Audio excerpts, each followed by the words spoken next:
turabasuhuje bene data nshuti z'umusaraba turi kumwe ku mwanya mwiza w'ijambo ry'Imana kandi muhabwe umugisha muri uyu mwanya mwiza tugiye gusangira ijambo ry'Imana Imana yaduhaye. Reka rero tubanze dusenge Imana hanyuma tuze kugaruka dusoma tureba n'iki Imana yaduhaye kuganiraho kuri uyu munsi. Dusenge. Mana yacu yo kwizerwa, Mana y'icyubahiro, Mana ufite ubutware n'ububasha n'ubushobozi, tuguhaye icyubahiro kuri uyu mwanya mwiza uduhaye wo kwakira ijambo ryawe.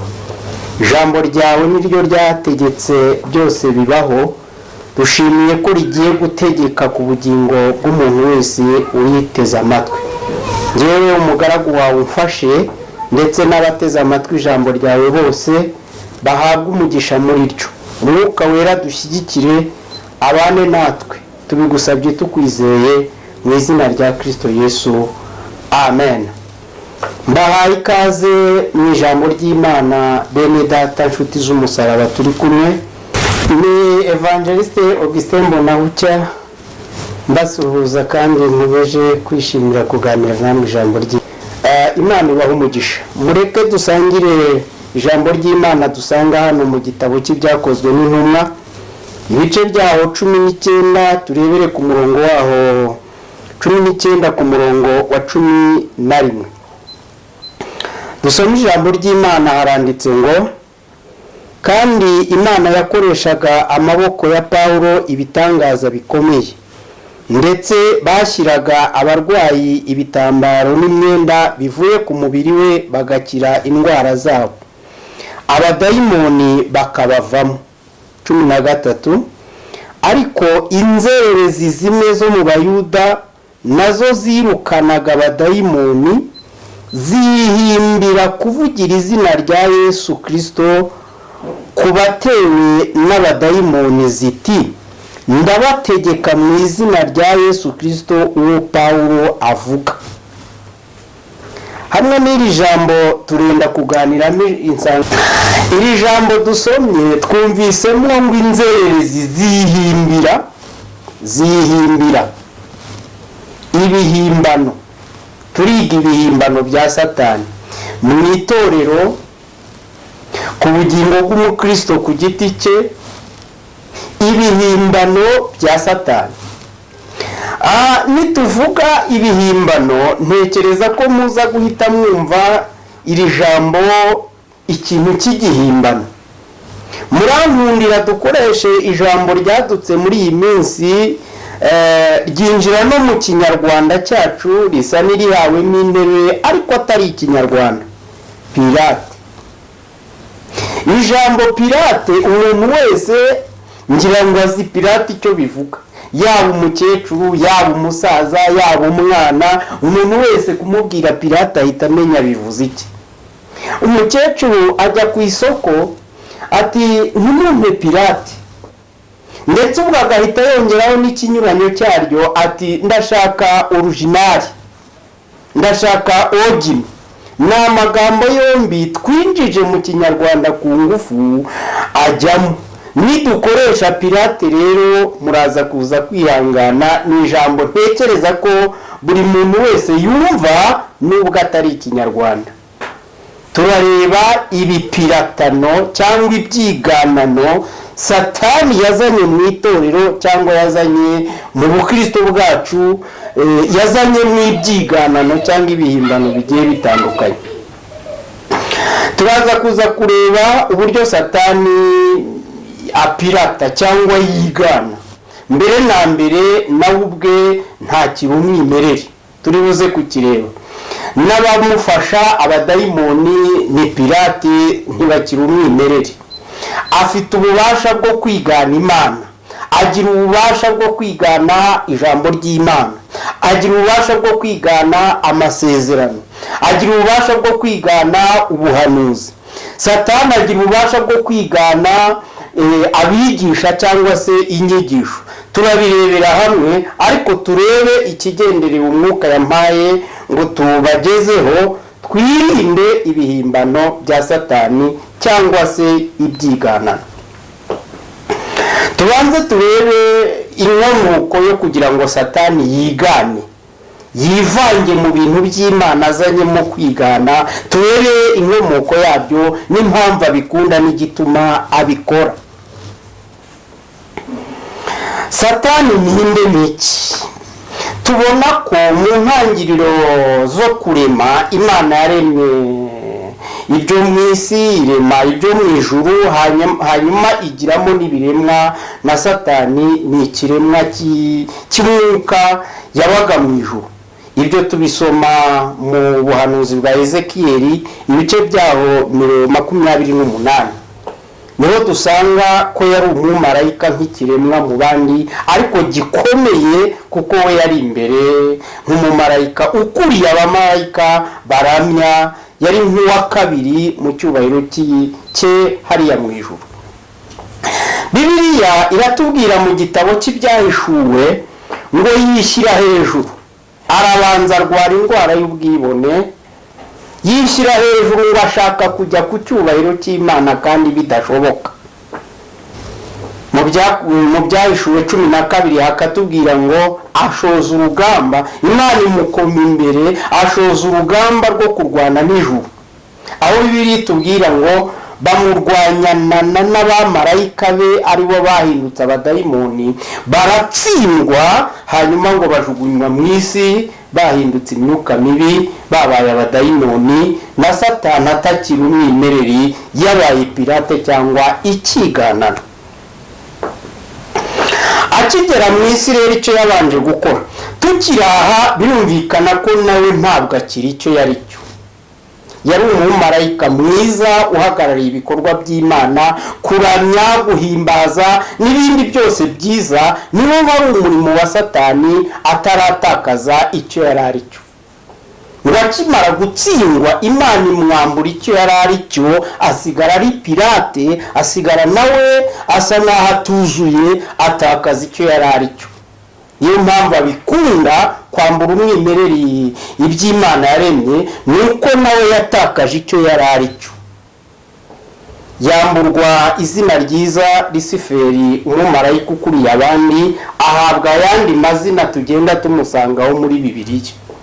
Ahabwa umugome ni izina rye mu byanditswe, ahabwa kuba umwanzi ni izina rye mu byanditswe, ahabwa kuba umuriganya ni izina rye mu byanditswe, atakaza umwimereri, yambara andi mazina.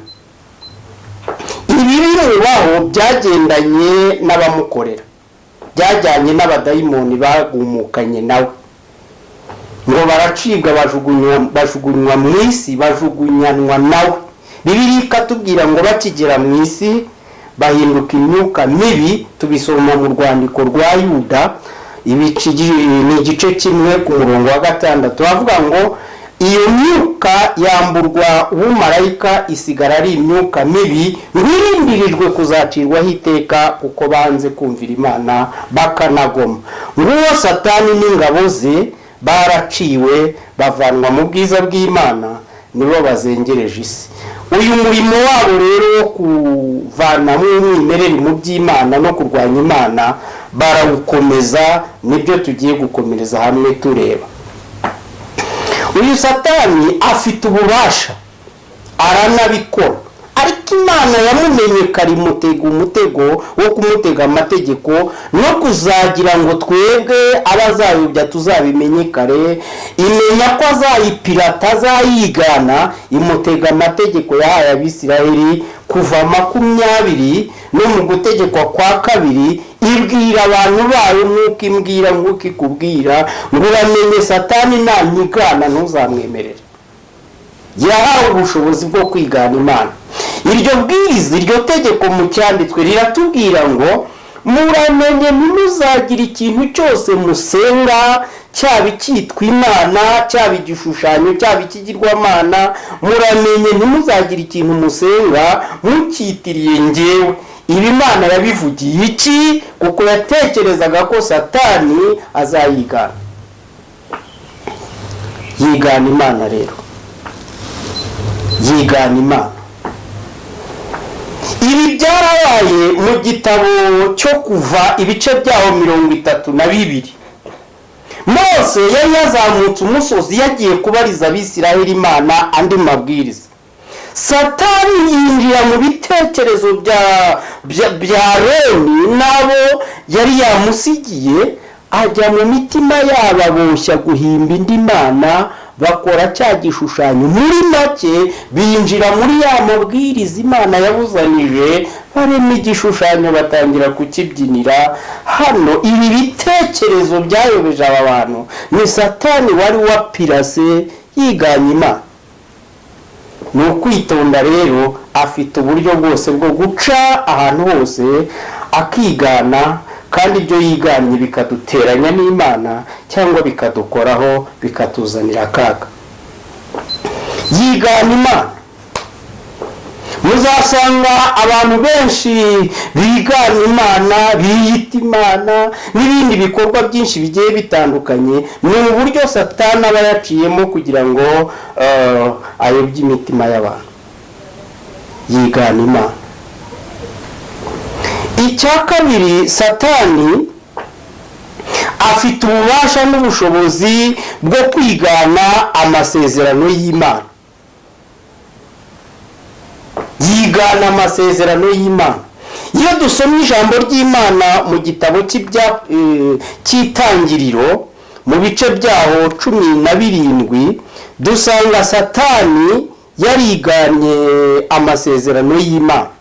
Uyu musaza Aburahamu, nkuko tubisoma hano mu gice cya 16 uhereye ku murongo wa mbere, Satani yiganye amasezerano y'Imana. Twifashisha ibyanditswe dusome mu Itangiriro ibice byaho 16, turebe ukuntu Satani afite ububasha bwo kwigana amasezerano y'Imana akayobya abari mu isi. 16 umurongo wa mbere haratubwiye ngo Sarayi umugore wa Aburahamu ntabwo bari barabyaranye, kandi yari afite umuja w'umunyegiputakazi witwaga Hagari. Ku murongo wa 2, Sarayi abwira Aburahamu ati, dore Uwiteka yanyimye urubyaro, ndakwinginze gira umuja wanjye inshoreke, ahari nazabonera urubyaro kuri we. Aburahamu yumvira Sarayi. Aha hari haje n'uburiganya bwa Satani. Aburahamu na Sarayi bari bafite amasezerano y'Imana ko Imana izabaha umwana. Bari mu mukoro wo gutegereza igihe ibyo bizasohorera. Satani wigana, upirata, uzana ibihimbano, uzana ibitari umwimerere akabitereka mu mwimereri, arazanyura mu bitekerezo bya Sara, aramubwira ngo umwana mwabwiwe nta kibonetse, ahubwo nagira ngo mbagire inama muce izindi nzira mubone umwana. Amuha amasezerano y'amapirate, amubwira ngo urubyaro n'amasezerano yabo agomba guca muri Hagari. Pirate y'amasezerano. Hagari, Sarayi arabyemera, arangije anabyemeza Aburahamu. Baca inzira Imana itigeze ibabwira. Babona umwana ariko utari mu kigero, utaruba amasezerano. Ari naho havutse ikibazo gikomeye na n'ubu gikurikirana urubyaro rwa Aburahamu rwahawe umugisha. Uyu mwana bayinjiyemo natyo, ariko hari habayeho kuyoba kw'isezerano ry'Imana. Uramarembera babyara Ishimayeli. Ibi rero ni uburyo Satani yica amasezerano y'Imana akazanwa n'ibindi bitari pirate. Niba datuduteze amatwi, Imana iba yaravuganye nawe. Imana ikakubwira nzagushyingira, Imana ikakubwira nzaguha akazi. Iyo yakubwiye uzashyingirwa ntibibanguke, hari abishyingira. Iyo yakubwiye ngo nzaguha akazi keza gasengeye, hatanze ruswa, hatanze ibindi mpongano Imana itemera. Ibyo byose, ibyo bitekerezo binyuranya no gushaka kw'Imana, ni pirate ya Satani. Yigana amasezerano y'Imana. Turagomba kubimenya kandi tukirinda. Iyo umuntu amaze guhabwa isezerano ry'Imana ku buzima bwe, igikurikira ni ukuririnda kugira ngo ritazangirika. Dawidi yararirinze. ni kenshi yabwiwe ngo igihe cyo gusohora kw'amasezerano kwawe cyasohoye, nyamara ntabwo cyari cyagasohoye, ahubwo akamenya ngo ni umugambi wa Satani. Yosefu yararirinze. Haleluya. Yabwirwaga kenshi ngo igihe cyo gusohora kw'isezerano ryawe ni iki, mu gihe yari imbere ya nyirabuja amwingingira kugira ngo amuhe indamu cyangwa undi mugisha, icyo yitaga umugisha, ariko amuvane mu isezerano rikwiriye ry'igihe cyategetswe n'Imana. Yosefu arabimenya, araririnda kugeza ubwo ryasohoye. Bibiliya ikatubwira muri Zaburi ngo ariko ritarasohora ngo ryaramugeragezaga. Umva, Satani arimo kugenza isezerano ryawe, ariko uramenye atakwambura ukuri kw'Imana akagusigira ikinyoma, akakwambura umwimerere akagusigira pirate, ibyo witaga isezerano bigahinduka kunyuranya no gushaka kw'Imana. Satani afite ubushobozi bwo kwigana n'ibihumuriza, arigana cyane. Mu buhanuzi bwa Yesaya ibice 5 hariya ku murongo waho wa 20 dusanga Satani yarakoze ikintu cyitwa kwigana ibihumuriza, kwigana imvugo y'Imana. Turebere hamwe muri Yesaya ibice byaho 5, dusangirire hano ku murongo wa 20, twumve icyo Imana ivugana natwe ku masezerano cyangwa ku bihumuriza. Imana iravuga ariko Satani nawe akavuga. Yesaya ibice byaho 5, turebere hano ku murongo waho. Yesaya ibice 5 duhereye ku murongo wa 20. Dusoma ijambo ry'Imana, haratubwiye ngo bazabona ishyano abita ikibi cyiza n'icyiza bakacyita ikibi, umwijima bakawushyira mu cyimbo cy'umucyo n'umucyo bakawushyira mu cyimbo cy'umwijima, n'ibiryohereye bakabishyira mu cyimbo cy'ibisharira, ngo barangiza bakibwira ngo ari icyiza ari ikibi ntacyo Uwiteka azadutwara. Urumva ukuntu Satani avuga. Abantu bicara mu byaha barangiza agasigara bahumekeramo impumeko y'ihumure mu byaha byabo, ngo bamaze kuvanga. Twibukiranye ko ikiganano ni igihagurutse ukuri kw'ikiri cyo hakicara ikinyoma cy'ikitari. Ngo akababwira ngo ibimukora nubwo ari bibi, ntabwo ari bibi ahubwo ni byiza. Iki ngiki cyari kibi wakacyita cyiza, iki cyari cyiza Satani akacyita ikibi. Afata ikinyuranyo cy'ukuri kw'ijambo ry'Imana akacyambika iyindi sura. Yari arimo guhumuriza aba banyabyaha bo mu gihe cya Yesaya ngo nimwikorere ibyaha nta kibazo, ngo ari icyiza ari ikibi ntacyo Uwiteka azabatwara. Ndetse n'umuhanuzi Zefaniya ubuhanuzi yarabuhanuye mu gice cya 1 umurongo wa 12, nawe arahanura aravuga ngo umva, ngo abita ikibi cyiza hazaba ingorane zikomeye, kandi ibyo byose ubinyuranya n'uyu Satani ni pirate, azi gufata icyiza akakigira ikibi n'ikibi akakigira icyiza. Ni byiza yuko itorero bagomba kubimenya kandi tukirinda. Bazabona ishyano bita ikibi cyiza n'icyiza bakacyita ikibi, ihumure riraho ngo babyicaremo, ngo babikomeze, ngo babibemo. Ni Satani ubibatiza, ni ukora pirate akagenda ahindura ibintu byose abihindura. Satani afite ububasha bwo gupirata, kwigana, ahindura ibintu, agenda ahindura ibintu. Afite ubushobozi bwo guhindura n'umuntu. Muri cya gihe icyaha kimaze kuza nibyo yatangiriyeho, kuko amaze koshya Eva nawe agashuka Aburahamu bakagwa mu cyaha bagisangiye, muzi ko hatangiye kubaho ingorane zikomeye. Ikindi Satani yakoze aho yahise avana umwimerere ku bantu, abasigira igihimbano cyangwa se ikigana. Umuntu yari afite ubudapfa asigara ari umuntu upfa. Umuntu yari afite kutarwara, indwara ziba ziraje. umuntu yari afite kuramba gukenyuka bimuza bimusanga.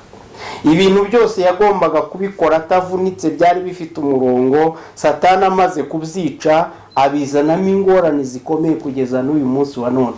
Rero ari umuntu yasize atuzuye. Muri make icyaha kimaze kuza cyatse umuntu ubushobozi yari afite. Niyo mpamvu tugomba kubimenya tugahungira ku Mana, kuko ibyo Satani afite mu biganza hafi ya byose ntago byuzuye. Si uyu muntu gusa nkiri kuri we, mu bituzuye by'umuntu uzasanga umuntu mu irari rye akunda kugaragaza ko afite icyo abura.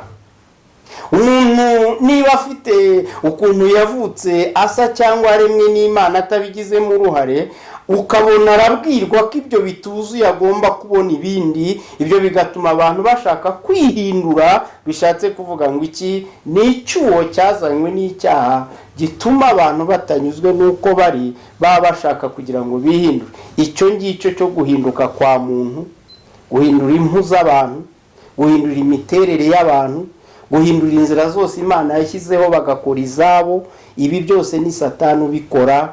Ni Pilate ashaka kurwanya umwimerere w'Imana agakora ibihimbano. N'ijambo ry'Imana niko rivuga yemwe mu gitabo cy'Umubwiriza ngo Imana yakoze ibintu byose ari byiza, ngo ariko abantu bihimbira ibihimbano byinshi. Ibihimbano birwanya ukuri kw'Imana ni byinshi mu gihe nk'iki. Turakomeza tubireba, abantu bananiwe kunyurwa bigatuma bashaka guhindura baganisha ku irari ryabo, ariko izo ntekerezo ni Satani uzitera mu bantu. Ibintu byose yabigize Pilate. Ubutaka bwari umwimerere bwifitiye gahunda z'ukuntu buzajya bukora. Imana yabushyizemo ibivumbikisho abwaka umwimerere. Ubu ni ukubuhongera. Ibintu byose ni ukubihongera byatse umwimerere. Uzajya kumva wumve ngo habaye impinduka z'ibihe, ibintu byahindutse, imvura yabuze, habaye umusaruro muke. Biriya byose bituruka ku isi yahindutse, ariko nta wundi ubigiramo uruhare. Iby'Imana byose yari yarakoze byari byiza. Ni nako ijambo ry'Imana ritubwira ngo Imana yakoze ibintu byose ari byiza, ngo ikarema iki ikabona ni byiza, ikongeraho kiri ikabona ni byiza, igasubira ikongera ikabona ni byiza. Ikibi cyagiye gituruka kuri ubu buhimbano bwa Satani n'ikibi kirinjira. Aho niho tuvana ibyo twakwita ikirwanya ikindi. Icyiza hakaza ikibi kikirwanya, ubuzima hakaza urupfu rubirwanya, umweru hakaza umukara unyuranya nabyo. Hari ahari byiza ariko hari ubwo kimwe kiza kurwanya ikindi. Umunezero hakaza umubabaro uje kurwanya umunezero. Kimwe kivuye ku Mana, ikindi kizanywe n'ibi bihimbano giturutse kwa Satani.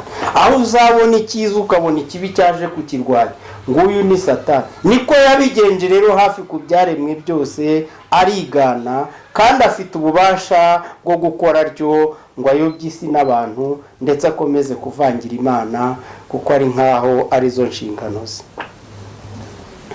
Dukomeza, Satani afite ububasha bwo kwigana amasezerano. Amasezerano arayigana rwose. Twabibonye hariya kwa Aburahamu n'umudamu we Sara, yigana amasezerano agashaka kuyica, akayanyuramo akayatobanga. Abari bayafite ugasanga byazambye, bariye ibyo kurya bidahiye, bavuye mu masezerano. Twibuke ko umwanditsi umwe yavuze neza muri Zaburi imwe, aravuga ngo abava mu masezerano ari nta mpamvu nibo babasha gukorwa n'isoni, ariko abayagumamo Imana irabarengera ntibakorwa n'isoni. Imana ishimwe cyane. Uyu Satani mu bihimbano turi kwiga afite ububasha bwo kwigana ubuhanuzi. Jambo ry'Imana ritubwira hano mu gitabo cya mbere cy'iby'Abami, ibice byaho 13 ku murongo waho wa 18. Tuhifashishe dusome ijambo ry'Imana turebe ukuntu Satani yigana ubuhanuzi. Ari nazo ngorane isi n'itorero biriho muri iki gihe, kwigana ijwi ry'Imana kandi bigatera ingorane zikomeye. Satani arimo arigana ubuhanuzi. Mu gitabo cy'Abami cya mbere ibice 13 hariya ku murongo waho wa 18 dusome ijambo ry'Imana twumve uko Satani yigana ubuhanuzi. Haratubwiye ngo 13:18 nawe aramubwira ati nanjye ndi umuhanuzi nkawe kandi marayika utumwe n'Uwiteka avuganye nanjye ati jya kumugarura umujyani wawe arye kandi anywe. Ariko yaramubeshyaga. Nshuti y'Imana, yaramubeshyaga. Cyari ikinyoma cyambaye isura y'ubuhanuzi. Uyu muntu w'Imana turamuzi ngo yari yavuye i Buyuda yoherezwa mu majyaruguru mu bwami bw'i Samariya ahayoborwaga na Yerobowamu, ngo agenda agiye kuvuma igicaniro cyasenyaga Imana, cyari cyarahagarariye Imana. Ngo akimara kukivuma, Imana yari yamubwiye ngo nugerayo ukivume, ntugire icyo urya, ntugire icyo unywa, ntibagire icyo baguhongera cyose, ukivume nurangiza wirukanke wisubirire iwanyu wigendere. Hanyuma uyu mukozi w'Imana aragenda arabikora, akivuma muzi w'ibinyoma wari uyobowe na Satani. Aho Bibiliya tubwiye ngo aragenda aramubwira ngo waruzi n'ikindi, ndi umuhanuzi nkawe. Ngo ariko yaramubeshyaga. Iki kinyoma Pilate ni Satani. Nanjye ndi umuhanuzi nkawe. Kwamubeshya. Yamugushije mu nzira. Uzumva amajwi y'abantu bavuga ko ari abahanuzi kandi bayoboye n'uyu mwuka wa Satani w'ibinyoma wo kwigana. Bibiliya ikabitubwira neza mu rwandiko Pawulo yandikiye Timoteyo rwa 2 ibice 4, akamubwira amuburira natwe atuburira uburyo tuzahangana n'imyuka y'ubuhanuzi nyamara butari bwo. Hano mu rwandiko Pawulo yandikiye Timoteyo, munyemerere tuhajye dusome twumve ubuhanuzi bw'ibinyoma. Mu rwandikiwe Timoteyo rwa mbere ibice byaho 4 ku murongo wa mbere havuze ngo ariko umwuka avuga yeruye ati mu bihe bizaza bamwe bazagwa bave mu byizerwa bite ku myuka iyobya n'inyigisho z'abadayimoni, bayobejwe n'uburyarya bw'abigisha b'abanyabinyoma bafite inkovu z'ibyaha ku mitima yabo. Bene data, nshuti y'Imana, mu bihe bizaza, mu bihe nk'ibi, ibihe bigucikije, hari abahanuzi bayobowe n'imyuka y'ibinyoma, batayobowe n'umwuka w'Imana. Twire kuba maso. Ndetse ngo bashorewe n'inyigisho z'ibinyoma zireze hanze. Satani afite ubushobozi bwo kwigana umwuka w'Imana ariko atari byo. Yigana iby'Imana kandi atari byo, akabyigana kugira ngo ayobye. Mu rwandiko Pawulo yandikiye Abatesalonike ho akatubwira ngo ibyo azabikora, ngo ashakisha ngo niba bishoboka n'intore z'Imana ziyobye. N'ubuhanuzi bwa Danieli bubivuga neza. Dukwiriye kuba maso kugira ngo duhangane n'ibyiganano Satani arihazana mu bihe nk'ibi. Yigana ubuhanuzi. Uyu muhanuzi wabeshye mugenzi we yamwicishije intare yamuririye mu nzira.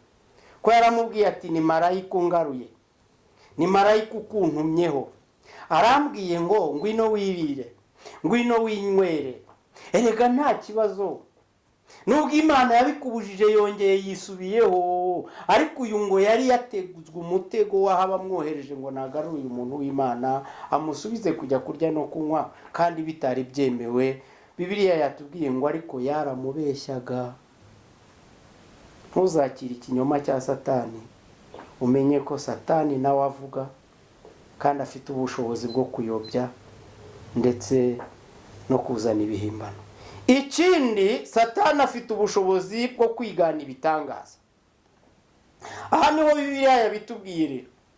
Yatubwiye ngo yigana ibitangaza. Mu byakozwe n'intumwa aho twasomye ngo inzererezi cyangwa se abandi basore ngo bari aho bareba Pawulo arimo yigisha, baramwitegereza ukuntu yirukana abadayimoni, babona ukuntu abadayimoni bava mu bantu, babona ukuntu indwara aho ziriho zikira. Satani ngo abinjiramo, ngo arababwira ati namwe rega biriya mwabikora, ngo nabo batangira guhanura no gukora ibitangaza ko ariko by'ibihimbano, bihimbira kwigana Pawulo. Baramwigana ngo bakajya bavuga ngo iturufu akoresha twayimenye, so gukoresha izina rya Yesu twebwe se byatunanira. Ngo bakagenda bati mu izina rya Yesu uwo Pawulo avuga dayimoni turakwirukanye.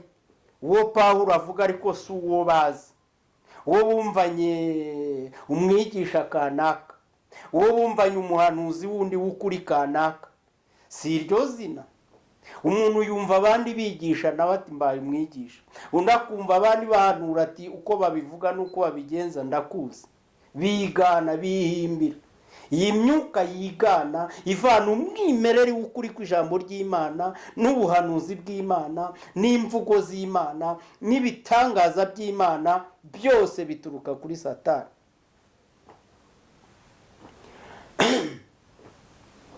Yesu abaha umugisha kumenya iri banga ndetse no gusobanukirwa aho tugeze. Bihimbira ibitangaza by'ibihimbano. Uzabona ibihimbano byinshi hanze aha ngaha. Ubone umuntu arimo kwirukana abadayimoni nyamara atari byo, ari imbaraga z'umwijima gusa, kuko yakoze akantu gashitura abantu agakora ku muntu akikubita hasi. Erega imbaraga zagusha umuntu ni nyinshi. Kubona umuntu yaguye bisobanura ngo ni Imana imugushije. N'umwuka w'Imana si uko akora. Ntabwo agusha abantu, ntabwo abakoze isoni, ntabwo abambika ubusa. Umwuka w'Imana si uko akora. Bihimbira. Iyo Pawulo ataza kuba ari n'imbaraga zitahura ibyo bakoraga, ngo imbaraga zo muri Pawulo zibamenye zirukane ibyo bihimbano, baba barabeshya abantu benshi, kuko hari aho naho bari basanzwe babikora. Mu byakozwe n'intumwa igice cya 19 tuhasanga ngo abahungu ba Sikewa bo ngo bari basanzwe bahanura ndetse banakora ibitangaza, ariko mu izina ry'indi myuka mibi yabatumye.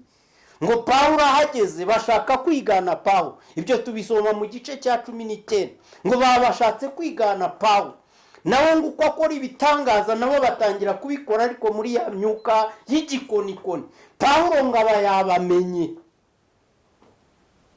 Hari abo babeshye, hari abo bari baraririye ibintu, hari abo bari baribwiriye ko ibi barimo ari impano y'Imana, nyamara byose ari ibihimbano. Nk'uko turi kubibona, hari ibitangaza by'ibihimbano dukwiriye gusobanukirwa tukabimenya. Imana ikurengere kandi itabara itorero ryayo. Icyanyuma turareba uburyo Satani yigana abakozi b'Imana nyamara atari byo. Dusangire kubisoma mu rwandiko rwa kabiri rwandikiwe Abikorinto 12 ku murongo waho n'ubundi wa 12. Mu rwa kabiri Pawulo yandikiye Abanyakorinto ibice 12, ibice 11, turebere ku murongo waho wa 12 twumva icyo ijambo ry'Imana ritubwira. Haranditse ngo ariko ibyo nkora nzakomeza kubikora kugira ngo nkuru urwitwazo ku bashaka impamvu zo guhamya ko bameze nkatwe mu byo birata, nyamara atari byo. Umurongo wa 13 kavuga ngo bene abo ni intumwa z'ibinyoma, ni abakozi bariganya, bigira nk'intumwa za Kristo kandi atari zo. Kandi ibyo si igitangaza, kuko na Satani ubwe yihindura nka marayika w'umucyo. nuko rero ubwo bimeze bityo ntibyaba igitangaza kugira ngo abakozi be nabo bigire nk'abakozi bagabura ibyo gukiranuka, ariko iherezo ry'iyo mirimo yabo rizahwana n'ibibi byabo. Bene data, nshuti z'Imana, ibi bihimbano turi kwiga, Satani afite ubushobozi bwo gukora abakozi akabatuma mu izina ry'Uwiteka, nyamara ari Satani ubatumye. Twabonye ngo yari umumarayika w'umucyo, yari marayika w'umucyo, iby'ijuru arabizi byose, ngo azi kwihindura icyo ashaka cyose bikaba. Tububasha bwo guhindura ibintu agakora ibitangaza n'abantu bakagira ngo koko nibyo. Muribuka mu Egiputa, Farawo yakoze inkoni, yakize inkoni hasi ihinduka inzoka. Farawo aravuga ati ubwo bubasha hano turabugira kuko bara mu ruhande rwa Satani. Ngo ahita batiza imbaraga nabo bakora inkoni zihuse, zihita zimera nka ya yindi ya Mose, birahangana. Ngo ariko iya Mose kuko yari ifite umwimerere ku Mana, haleluya, ngo irazitoragura zose. Mana ishimwe cyane. Aha mbivugiye iki? Satani nawe afite ubushobozi bwo guhimba ibintu ukagira ngo ni iby'Imana, ngo akora abakozi.